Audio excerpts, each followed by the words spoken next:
تاسو خیال راغی وای د دغه خلقو چې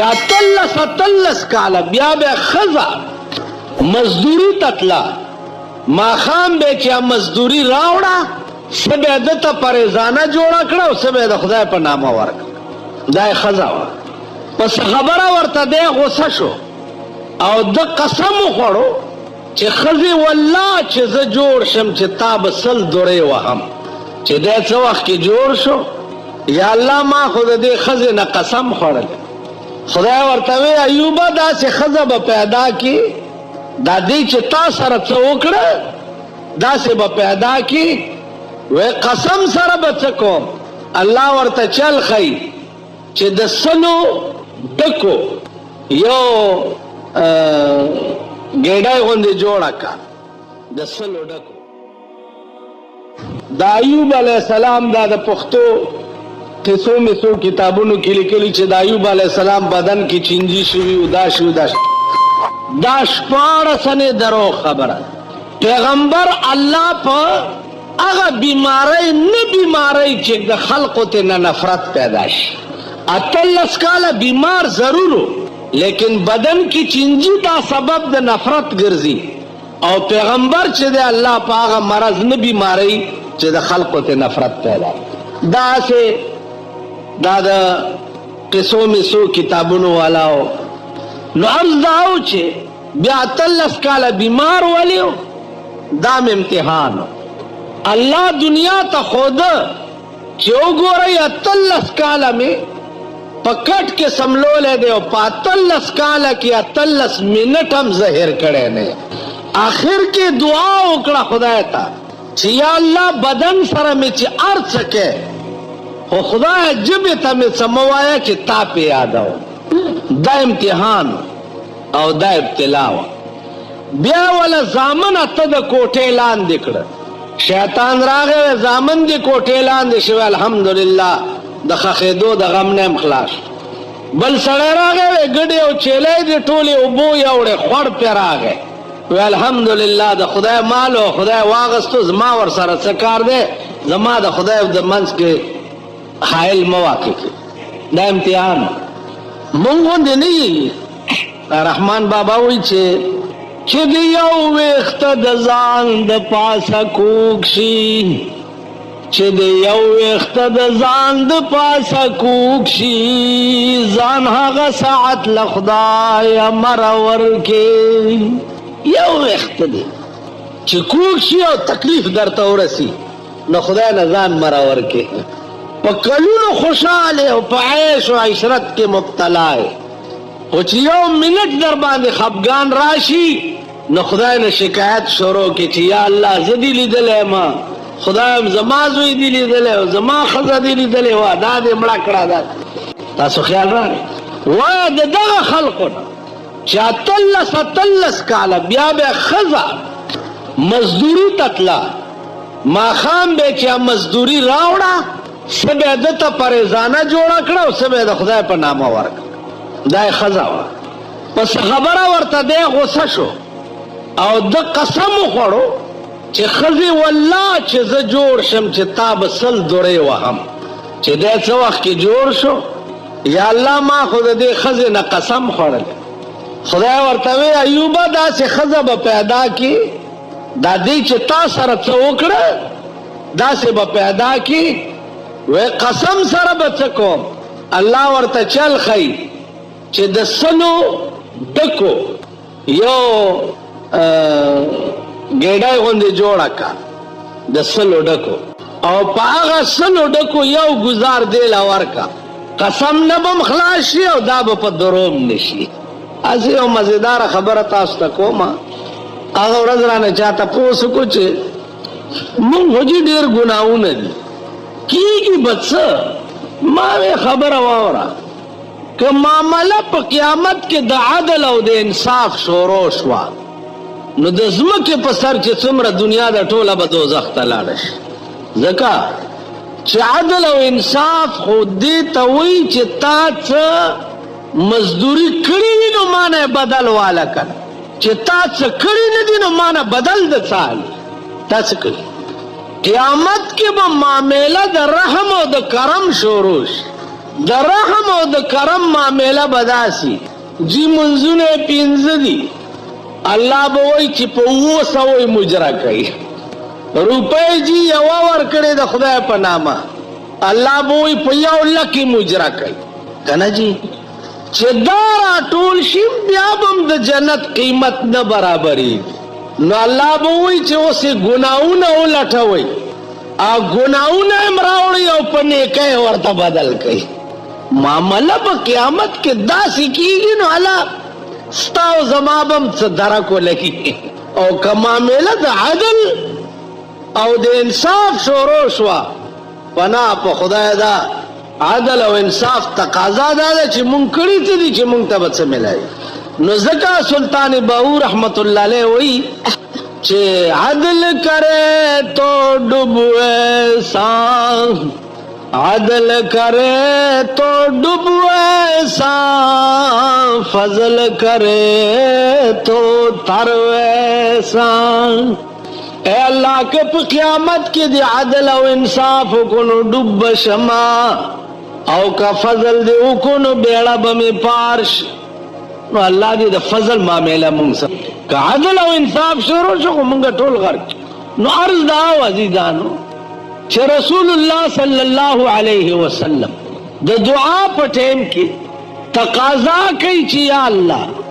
دا دومره عظیم اجر زما د امت پکار. نو الله وستا امتیان چې 2 رکعاته فرض په امام پسې وکي دومره اجر به ورکوم لکه چې د 1,40,000 پیغمبرانو سره. په دغه مقام کې زینه ټکی چې ما تاسو ته کړی و، زینه آسماني لفټ ته وایي. په دغه لفټ 1,40,000 پیغمبران ورسره راغلي. حضور علیه السلام بیا دغه ځای نه په براق سور شه او انبیاء یې رخصت کړه واپس او دی بیا مکې ته راغی. چې مکې ته راغی د سبا ټیم لا کور ته تللی نه دی. جبریل او براق دغه ځای نه رخصت شو. لاره کې یو بوډۍ ناسته ده، بوډۍ ناسته ده او جاړي. رسول الله صلی الله علیه وسلم ته تپوس وکړو چې بوډۍ ولې جاړې؟ ورته صاحب د یو یهودي نوکر یم، ښکار پسې رالېږلی وما، لیټ شم، شپه را باندې تېره شوه، اوس یریږم دا سامان هم نشم وړی، تبې نیولې او چې ورشم الټه به مې ووهي. رسول الله صلی الله علیه وسلم ورته وفرمایل چې بیبي خفه کېږه مه، راځه دا پنډوکی به هم در سره زه یوسمه او ستا مالک ته به شپارسم وکړم تا به وهیم نه. اوس بیګا آسمانونو کې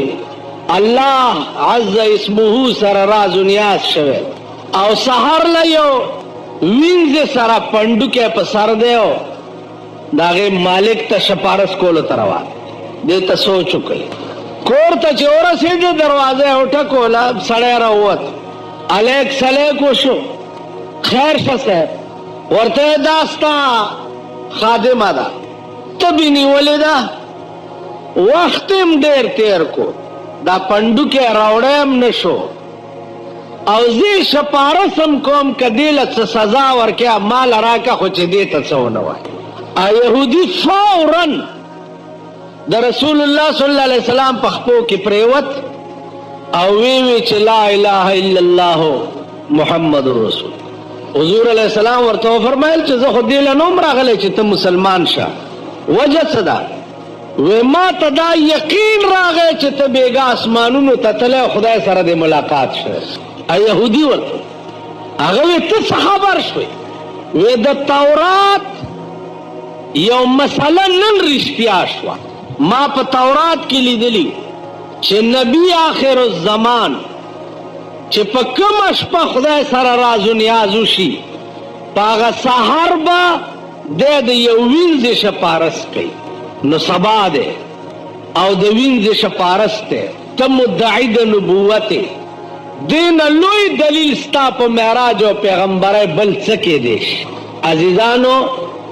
په لومبۍ ورځ خو به یهودو ومنله چې دا رسول الله صلی الله علیه وسلم خدای سره راز نیاز شوه. تاسو وګورئ زمونږ وزیران ای په خړ سیلاب یوړی چرته قبر ګوري هله پلانې وزیر قبر له غسل ورکوي. هغه ورځ یو کوواټ ته تللی دی حاجي بازر صاحب یې لمبولی یو وزیر تللی دی دا کوواټ حاجي بادر صاحب یې لمبولی نو ما چې لمبولی دی بیا به مو جنازه هم کړی دی. نو زما عزیزانو 2 کروڑه بلاګانې ته سوړو نه راووتې 2 کروڑه په هر رنګ کې په هر شکل کې. اوس خدای دې رحم کوي چې د دې ملک انجام بڅي انجام بڅي آسان علاج چالکه تاسو ټول پاکستان اسلام چغي وهي او جی زئی نن د پاکستان قانون اسلام دی او خزه دننه کورونو کې او د ملک فیصله به په قران کېږي. توا د قوم سره بل کوم لار و چې تبه وهله او ور سره مونږ سره خو اسلام ډال دی چې دام په دې ټیز رګی نه رانی وړي ده کنه او اسلام رانو اوس ما به داخله د مرګ په ناره ټپاوي کنه. تاسو به دې جمعه کې ولې خدای دې خلا ماته کا خو چې کم شه دې غوښتلا دې راي وستو کړ نو دا په خبرګون چې په خپل خیر او شر نه پوي. اوس به صاحبہ او بلی وی او غمی وی او ها کو راوی ساو رامنډا کاو ونی ساو جیل کې واچو دا د خدای قانون اطمینان د قوم او د ملک ا د خدای په یاد کې ا د خدای په قانون په عمل کولو کې. تاسو وګورئ د کوم خلقو ژوند چې د خدای یاد تسپارل شوی دی دا غوی دا ژوند وګورئ څه خوندناک ژوند دی. ستا په دې ملک وګوره دا تبلیغي جماعت والا چې دي د دې شکلونه وګورئ د یو مسلمان چې څنګه شکل کېدی شي هغه څه شکل تاسو وګورئ کم کسان چې تبلیغ کې ګرځي د دې شکل. بیا پرون یو ترکی راغلی زمونږ دکان د ترکو ډېر ښایسته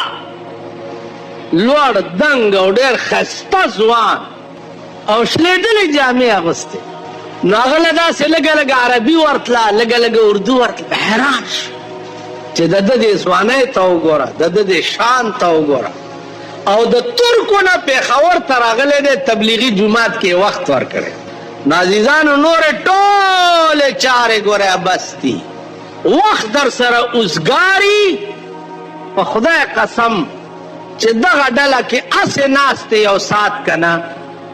هسې ناست دی نو یک زمان ناصحبت با اولیاء یک زمان صحبت با اولیاء بہتر است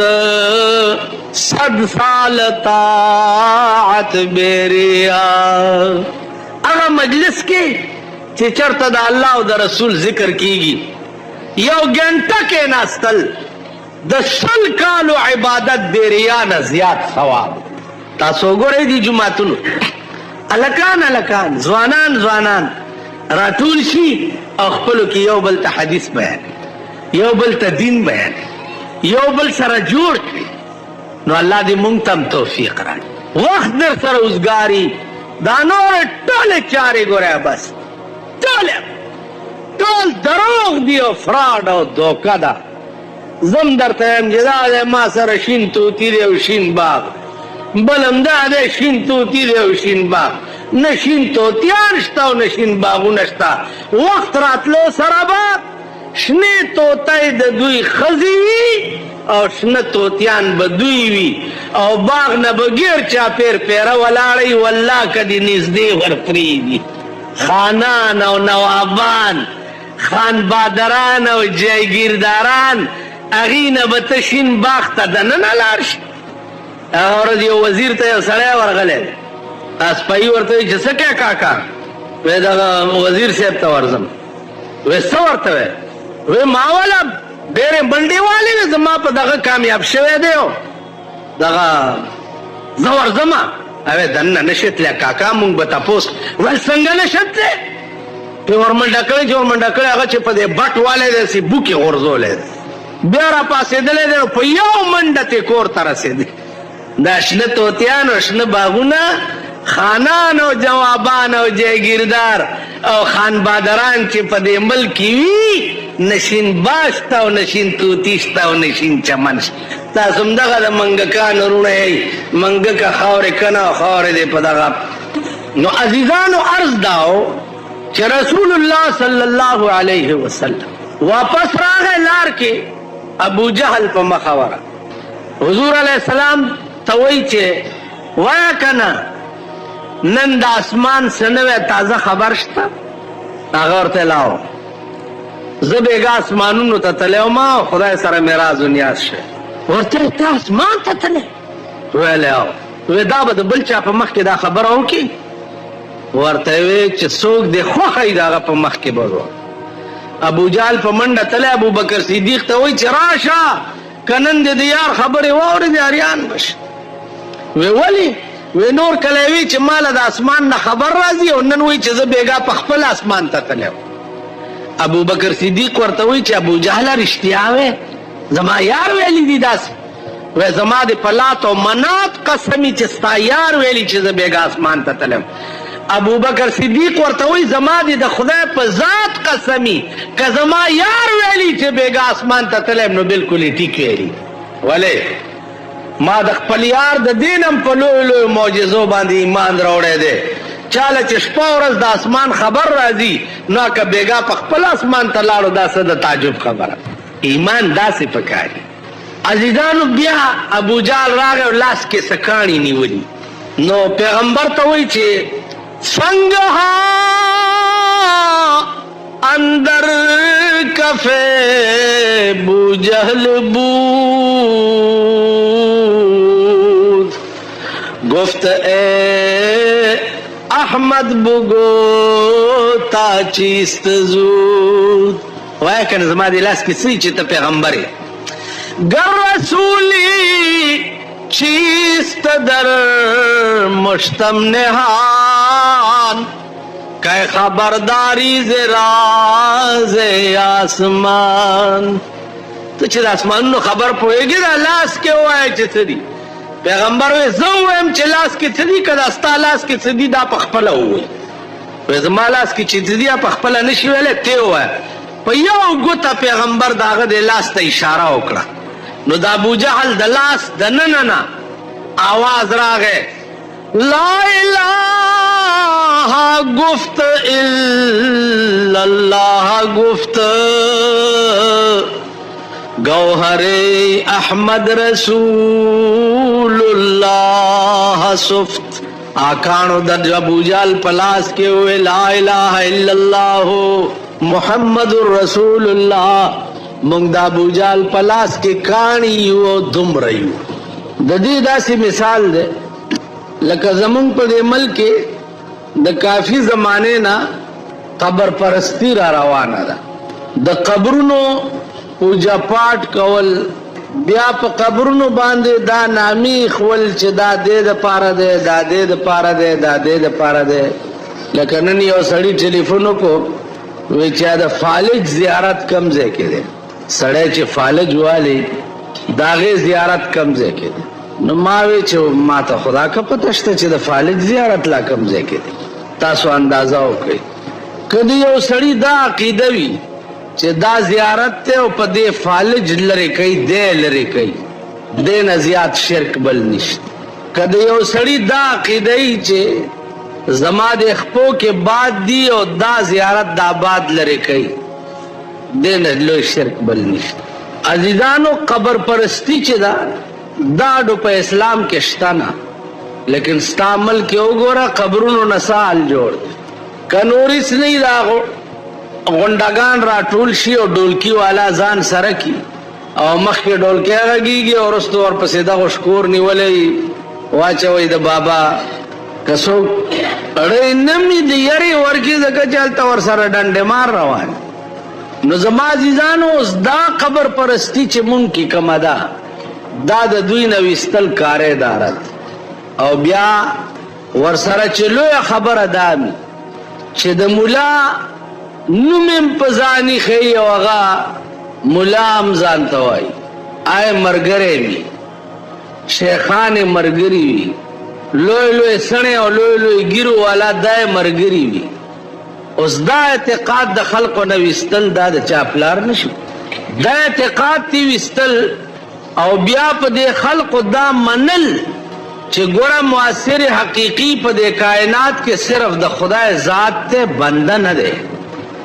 دا په منل دا ډېر ګران کار نو رسول الله صلی الله علیه وسلم ته د دې ټولو مشکلاتو سامنا وا د یو یو سړی بشپېته شپېته خدایان د نن نه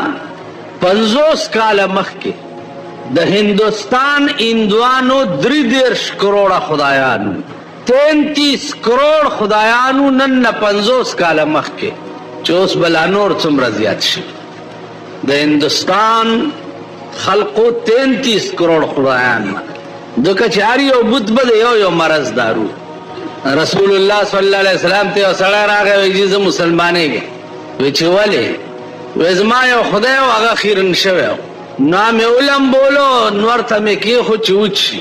وی یو ګیدړ راغی او خپل اوچته کړه په متیازه وی زما د خدای ورته کاته غږیو نکو نو مال ته دا وی چې عرب یبول ثعلبان براس آیا داسې شم خدای کې دې شي چې ګیدړانې په سر متیازي نو زما عزیزانو عرض داو چې دا عقیده د خلقو دړه نه ویستل چې دي دا ډېر ګران کا واحد ذات اقدس د جناب رسول الله صلی الله علیه وسلم چې شروع وکړه معجزات دي کردار دی کریکٹر دی اخلاق دی تاسو وګورئ نن د دنیا ګوټ داسې نشته چې د رسول الله صلی الله علیه وسلم منلو والا پکې نشته دا د لوی کردار وجه وا او د لوی شان وجه عزیزانو په دغه ورځو کې لوی مشکلات داو چې په دې خلقو دا منل چې زه پیغمبر یم بیا دا په منل چې زه اسمان ته تلم او خدای سره معراج و نیاز شوی دی دا ډېر ګران کا پیدا کړ خلق ابو جهل ویلی ته پیغمبر او خدای ته اسمانونو ته تلې ویلی آو وی که ته اسمانونو ته تلې نو دا سپوږمۍ د مخامخ وګوره دا په دې اسمان کې 2 ټوکړې کا نو بیا به زه ستا پیغمبر یم رسول الله صلی الله علیه وسلم ورته فرمایل دا خو آسان کار دی په ګوته یې داسې اشاره وکړه اسمان کې سپوږمۍ 2 ټوکړې شو بعض علماو لیکلي دي چې یوازې 2 ټوکړې نه شوه بلکې دواړه ټوکړې راغلې نیمه په یو لستوڼي کې ننوته او نیمه په بل کې او په دې ګریوان کې بیا یو ځای شوه بار ووته بیا لاړه پاس عرض دا و چې ابو جهل اوس څه وایي ابو جهل افوی جادوګرې خو ډېر لوی جادوګرې چې اسمانه پورې دیم جادو رسي بیا بار لاړو راغو لاس کې کاڼي نیولي حضور علیہ السلام ته وایي چې گر رسول چیست در مشتم نهان کته رسول نو ازما د لاس کې سړي رسول الله صلی الله علیه وسلم ورته فرمایي څه ورته وایي گر رسول چیست در مشتم نهان کہ خبرداری ز راز آسمان کته رسولی نو زما د لاس کې وایي څه دي چاته د اسمان نه خبرونه راځي نو دا دومره لنډ شیخ به خوده شي چې زما د لاس کې حضور علیہ السلام ورته فرمایل چې زه وایم چې ستا لاس کې څه دي او که دا ستا لاس کې څه دي دا په خپله ووایي وی نه زما لاس کې چې څه دي هغه نشي ویلی تی ووایه رسول الله صلی الله علیه وسلم په یو ګوته لاس ته اشاره وکړه داسې سره د ابو جهل لاس کې کاڼو وویلې چې لا اله الا الله محمد رسول الله مونږ کاڼي یو دومره یو هغه کاڼي ابو جهل لعین په دې ځمکه راوویشته وی په دې جادو تاسو خیال راغی دا هغه مشکلاتو چې د پیغمبر ورسره مخ ابو بکر صدیق چونکه په ابتدا کې مسلمان شوی هغه بیا د مونځ کولو دپاره چې کوم مشکلات عقل بم حیران شي چې مونځ به هغه کولو دې خلقو به ورته رنګ رنګ تکلیفات رسول. عزیزانو رسول الله صلی الله علیه وسلم معجزات د حد زیات. اوس یو ټکی یاد کړئ چې یو معجزه ده او یو کرامت ده. معجزه چې ده هغه هم د پیغمبر په اختیار کې نه او کرامت چې ده هغه هم د ولی په اختیار کې. کرامت وای خرق العادت تا خلاف عادت د ولی نه یو کار صادرېدل دیتا کرامت. معجزه وای دیتا چې مقابله کې بل سره عاجز شي او داغه جواب نشي دیتا معجزه وای. مقابله کې یو سره عاجز شي او داغه جواب نشي. دا معجزات چې دي بیا الله پاک ټول پیغمبرانو ته ورکړي. لکه موسی علیہ السلام ته دا معجزه ورکړې وه چې دا امسا ده او چې امسا به وغورځوله داسې هغې نه به یو لویه اژدها جوړه شوه. لاس دی دې ترخ کې به لاس داسې کو او چې واپس پې راویستو هغه به پړقېدو د سپوږمۍ په شان. عیسی علیہ السلام ته دا معجزه وه چې قدرتي ړوند به یو سړی پیدا و ده به پې لاس راخ کې به بینا شي. ابرس مرض به چې پچاو دا برګ لاس به چې پراخ کو امرض به تلا. دا معجزات د هر یو پیغمبر د خپل خپل شان مناسب او د رسول الله صلی الله علیه وسلم معجزات چې بیا پټولو چې د دغه معجزات بیا د چانو ځکه چې دا سنادید د قریشو دا باجش او جواب به نشو کوله چې بل جواب به نه ورتلو به دا جادوګر دی. پراپګاندا خو به کړی یو سړی دی دمګر دی دمونه اچي هغه به ما سره د لیونیانو اجازه ده یاره که دا محمد عربي په ما خدای را پیښ که نو ما سره د لیونیانو اجازه ده چې دمې که موجود شي. قدرتي ورځې په لاره کې رسول الله صم ورسره مخ شو چې مخ شو ورته وایي زلمیه خبره وره ما اورېدلي چې ته لیونی او ما سره د لیونیانو اجازه ده. اوس پیغمبر ورته څه وایي ورته وایي نحمده ونستعینه ونستغفره ونؤمن به ونتوکل علیه ونعوذ بالله من شرور انفسنا ومن سیئات اعمالنا من يهده الله فلا مضل له ومن يضلله فلا هادي له. آدمګر ورته وایي ها ته بیا ووایه. پیغمبر ورته دا کلمات بیا ووایه چې بیا یې ووایه لاس یې وله ورکه او ویې وی لا اله الا الله محمد رسول. ما د دنیا کلامونه اورېدلي دي خو دا ستا غوندې کلام یا د خدای کېدی شي او یا د پیغمبر کېدی. ته لیونی چېرته ما خلق ما ته ویل چې دا لیونی دی. نو عرض دا و عزیزانو که تاسو خیال وکړئ د خپلې زما یاره تاسو به وایئ چې دا دومره لوی کافر چې وګوره پیغمبر ته بیا لیونی ستا دې زمانه کې درته کم خلق چې د دین کار کوي دا قوم ورته لیونی وایي که نه وایي. ولن دا تبلیغیان والا چانه روټۍ غواړي اوبه چانه غواړي بستره چانه غواړي کټ پوزې چانه غواړي نه پیسې خپلې جامې خپلې وینځي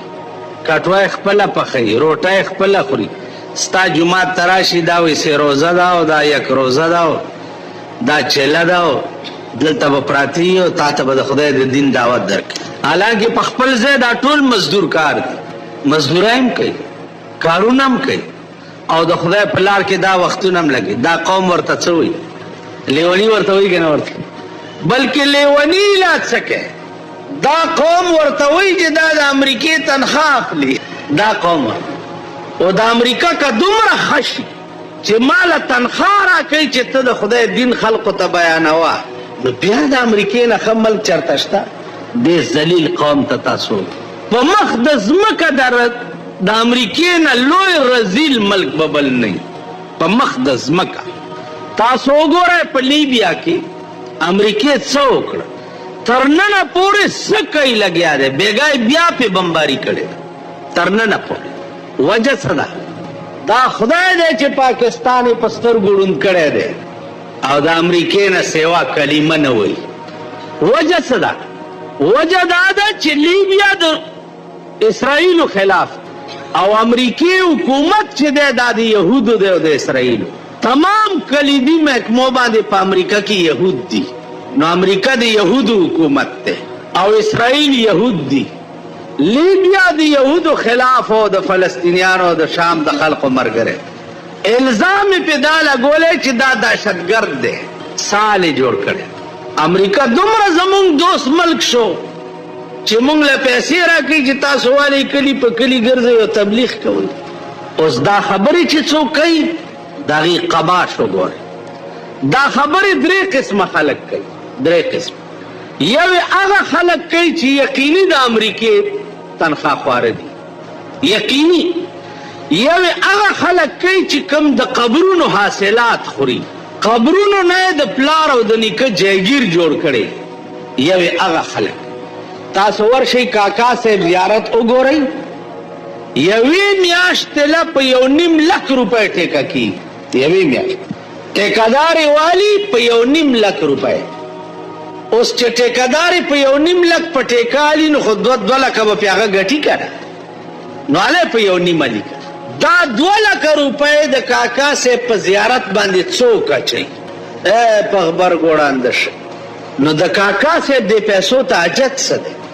اولاده یې وګورئ ټول کروڑپتیان او اربپتیان دي کاکا خیل میاګان وګورئ ټول کروڑپتیان لکپتیان د دنیا دومره مالداري څوک نشته لکه دا خلک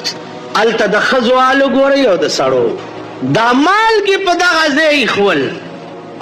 مالګه سټل او شکرانه اچول دومره خو اخر سرونه دي در پورې په سپېږمو روټۍ نه منډئ خپل غل روړی چې وکړئ یا په خولې نه منډئ څه عقل خو وکړئ خدای بندګان څه سوچ خو وکړئ چې اخر د دې پیسو د زیارت ته حاجت څه دی زیارت په پیسو څه کوي دا زمونږ ښځې او زمونږ سړي دا حال دوی جوړ کړي پبو ته لاړ شئ چې د مین روډ نه د پبو میا صاحب زیارت ته پورې ځې په دې لاره بازار جوړ دی چې بازار جوړ دی پروسه کال څه ورننوت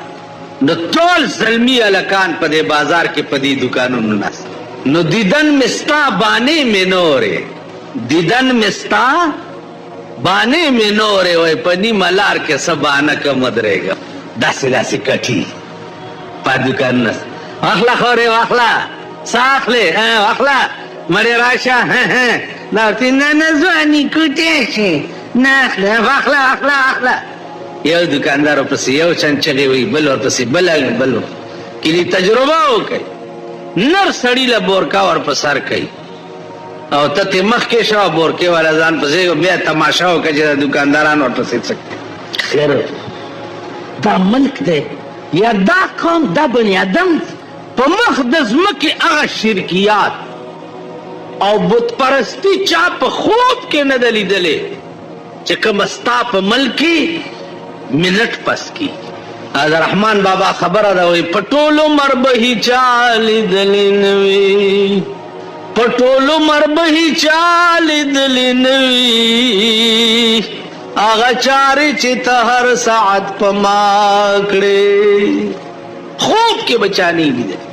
چکم ستا پا ملک بیا ستا پا ملک دا جمعه دش پہ تماشاو کا دا جمعه دش الله د داسې شرمېدلې شپه چاته ونه ښیي لکه په پاکستان کې چې د جمعې شپه کل هم دم توبونه او کنجر توبونه دا د جمعې په شپه بیا دا رزلاو خبیثان د زمانې وګورئ دا ډزې داسې ډزې چې د غوږونو پردې به درته وشي کلاشنکوپ یې ته دلته ایمان تکړه دی چې کلاشنکوپ پولیس ونیسي هلته پې پرچه ورکړي ورشي په اسلم خټک پرچا ورکوي چې د ملک وزیر داخله دی په هغه پرچا ورکوي چې تا لیسنس یې ولې د کلاشنکوپ ورکړي هلته د نیکه ناست دی لیسن یې ورکوي او دلته راغی ته یې لیکي او پرچه پې ورکوي ستا ملک کې د مرکزي حکومت نه د دې لایسنس جاری کی ستا د قبایلو پولیټیکلانې پرمټ یې ورکوي نو خلک به پې ډزې نه کوي ډزې به نه کوي. بله خبره ده چې دا د اوس قوم ډزو له هم کور کې تکړی دا هغه ګیدړ قوم دی چې دوی همدلته پردي واده له لاړ شو او که لږ د دې غوږونو نه ونیو د کابل دې غرونو ته دې که ته د دا تیزونه بیا وګوره او د ده دا دستونه وګوره چې په لنګو بیا روان یو طرف ته دا کېږي بل طرف ته دا کېږي. دومره وسله لکه په پاکستان کې ده. په دنیا کې زه وګرځېدم ما یو ملک کې وسله ونه لیده. پولیس سره وسله نشته فوج په سړک وګرځي وسله نشته ورسره تش ګرځي تش سپهي به نه ټوپک نه تماچه ورسره خو چې داسې درته وګوري پرتوک کې به متیازې وکړي. دلته ورسره کلاشنکوپي چې ته ورته وګورې جنډه بازار اجړه به در یاد شي. تاسو خیال راغی تاسو توره څه وکړه. او پاکستان خو هغه ملک دی هغه ملک د سن 47 نه واله تر ننه پورې ما د دوی توره ونه کړه توره یې نه ده دا یې کړي چې کشمیر له غزاله تلي نو هندوونه یې پوزې پرې کړې وې په نتکای پورې کارتوسونه بیا راوړل ته قصهخانه کې به په دې فوټپاتونو باندې خرڅول بیا دا یې کړي. اوس هم دا بعضې بوډاګان شته چې کشمیر غزا هم یې کړې ده نالا غزا دی نه د پوزو غزا دی کړې هنده وې پوزې نه به چې نتکی نه وتن تا به تې پوزه اوسه کارتوسو غزا دی کړې قصهخانه کې ما لیدلي چې خرڅول خبره دا ده چې د دې ټولو څیزونو علاج صرف او صرف په آسماني قانون کې دی چې څو پورې د دې ملک قانون آسماني قانون شوی نه زما دې په خدای قسمي چې ښه ورځ ونه ګورې ښه ورځ به نه ګورې. سیاسي خلقو نم خدایان جوړ کړي دا خیال دی د بجلیګر ملا سره ملګری یم ګوره که چېرته وزیر شو څه راکړه دا خیال پوه شوې ګوره که چېرته وزیر شو څه راکړه اوس یو بله را په مخه کړې ده ها کو څه چل ګوره که دې څه جوړ کړ جوړېدل چې خدای نه یې کړي د دې پلار هم ویلي چې روټي کپړه مکان به در کوم ویلي که نه ویلي چې د خدای اسرم نه و د بنده اسرم وه نتیجه یې څه شوه بدبخت قومه د بنده اسرې پرېږدئ د خدای اسره ونیسئ د هغه ذات اسره ونیسه چې د مور د خېټې نه واله تر قبره پورې ستا د خولې ته روټۍ او رزق څوک در رسوي نو دې قوم خدای پرېښی چې خدای هم پرېښو نو تاسو خدای پرېښي نو هغه شرمونه یې درنه جوړ کړه هغه شرمونه چې الله دې داسې څوک ونه شرموي لکه نن چې پاکستان شرمېدلی دی. خبره د وسلو نه ده خبره د ایمان ده او خبره د غیرت ده. وسلې دي چې صاحبه ټوپکې دي چې تماچې چې شلډلې دي او جرمنۍ ده او فرانسۍ ده زما وس ورسي او ما نه چا چاکو وګرځولو نو زه به د سړي بچی دی چاکو ستا څه کار دی وسلې ګرځول دشمندار ما چې دشمندار یې زه به ستا د دشمنۍ علاج وکړم یا به دې جوړه وکړم او چې جوړه نه وي پړه وړ به معلوم کړم یو به درکې ټاټی کړم چې د نوغې درته وباسم بیا به ټوپک چا پسې ګرځې. دا د خدای په قهر اخته قوم خپلو کې یو بل لپړانګان بار د تورې نه دي کېږي به څه. زمونږ په سر خو عظیم اور ولاړ دی د روس اور وګورئ د هندو اور وګورئ د امریکې اور وګوره اور هم په سر ولاړ دی. او بدبختو سوچ وکئ والله چې د شپې څملئ او سهار راپاسئ د روس ټینکونه به درته په کوڅو دا به زه تا ته ووایم چې راشه اوس دغه وزیران دې راوله دا خېټې چې د ګډانو قبرستان دی دغه اوس راوله چې اوس یې پرتوګ وکئ که کابل کې ګرځېدی شي نو پاکستان کې هم ګرځېدی شي دې خوشفهمۍ کې مبتلا نه شي چې مونږ سره هم یو دوه کړکړي جهازونه دي کړکړي به دې